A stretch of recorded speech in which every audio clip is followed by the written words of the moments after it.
Taking aim at his own party today, saying he's taking off the shackles and attacking fellow Republicans' disloyalty. Just a month before Election Day. For more on this, I want to bring in Trump's senior advisor, Boris Epshteyn. Boris, thanks so much for joining us. The restrained, shackled Donald Trump said John McCain wasn't a war hero. He called for a ban on Muslims entering the country. He mocked a reporter's disability. He said a judge from Indiana couldn't be fair because of his Mexican heritage. He invited Kathleen Willey, Juanita Broaddrick, and Paula Jones to the last debate. I could go on, but we only have an hour.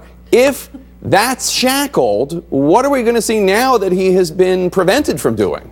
You'll see the authentic Donald Trump, somebody who relates so well to the voters, someone who received 14 million votes in primaries in the GOP, more than anybody in the history of the GOP primary, and somebody who's focused on delivering the message home, on national security, on the economy, and on Hillary Clinton being disqualified from becoming president, even based on the new information that you were just talking about on your program earlier, including the DOJ and the Clinton campaign colluding to make sure that Hillary Clinton is not indicted and has information about her proceedings and her investigation. So, Boris, I guess my question is, if we're now going to see this unshackled Donald Trump, if public views and questions about his temperament are one of the main reasons that he's trailing Hillary Clinton right now, how will any unshackling help Mr. Trump win the demographic groups you need, like, say, college-educated whites in the suburbs of Philadelphia?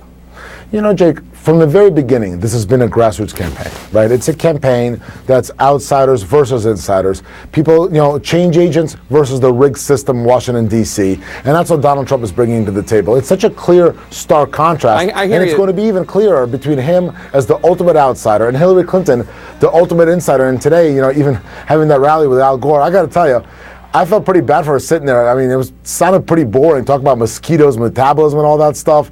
Hillary Clinton seemed like she was going to fall asleep. All right, well, those mosquitoes carry the deadly Zika virus in Florida, so probably people in Florida were paying a little bit more attention. But I guess the question I have for you... I was too, but it wasn't good politics. How is he going to be different? How is he going to be... I can't imagine that this has been shackled. What is he going to do now that's different when he says now he's free and he can say whatever he wants? He's free to be the candidate that he is, the candidate that he truly is, inside. And that's the person who is so relatable, so authentic. The candidate you saw in that debate on Sunday, somebody who relates so well to the voters. And that's the reason that he won the debate going away, Jake. So that's what you'll see in the next debate in Las Vegas as well. And again, the person that the voters are so attracted to, and again, the reason that he did so well in the primaries. And I'm very confident that polls, which go up and down, by the way, that NBC poll you referenced, for the polling that took place just after the debate, Mr. Trump received a 4-point bump from the debate only within 24 hours.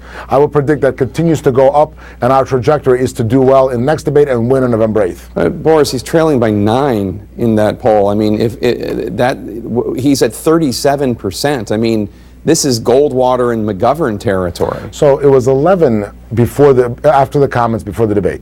Right, and now it's 9. So 9 if you incorporate before and after. But I was actually just on that network. The way they put it is that for the polling done only after the debate, it was at 7. So you went from being down 11 to down to 7. And by the way, in that same poll a few weeks ago, we were down 6 while we were tied or up in all the other polls, including the CNN poll. So that NBC poll tends to skew pretty heavily Democratic. The campaign, your campaign released an ad today questioning Hillary Clinton's stamina. Let's look at that and then also compare it to what Trump said at Sunday's debate. Mm-hmm. I will say this about Hillary. She doesn't quit. She doesn't give up. I respect that. I tell it like it is. She's a fighter. Hillary Clinton failed every single time as Secretary of State. Now she wants to be president. Hillary Clinton doesn't have the fortitude, strength, or stamina to lead in our world. It just seems a little contradictory to say that she has the fortitude, she's a fighter, she doesn't give up at the debate, and then a couple days later run an ad saying that she's struggling, she doesn't have the stamina, she doesn't have the fortitude. I mean, it's kind of like the exact opposite message. I disagree, Jake. If you look at the debate, what Mr. Trump was saying in answer to a question about, something positive about the other candidate is that Hillary Clinton, notwithstanding all the scandals that that she's faced, that have crippled her campaign in a lot of ways, she continues to fight on. What the ad talks about is that this is somebody who's failed at everything she's ever done. I mean, she failed the D.C. bar. She was an inconsequential senator. She was a total failure, Jake, as Secretary of State. Look at Iran, the horrible deal with Iran that has allowed Iran to keep enriching uranium. That's given Iran over $1 billion. Look at Syria. Look at Libya. Look at the failed reset with Russia. I mean, Hillary Clinton has failed at everything, and that's not even talking about the emails, the fact that she exposed our country's innermost and really classified information, something very serious information has been exposed due to that homebrew server, the pay-to-play with the Clinton Foundation. So all of these scandals, on top of all these failures, she's completely disqualified from being president. All right. Well, that failure is beating your boss in almost every battleground state right now, but I appreciate it. Out, Jake. All We've right. got a lot of time. You're right. Boris Epshteyn, thank you so much. We're going to get a reaction from our panel right after this quick break. Stay with us.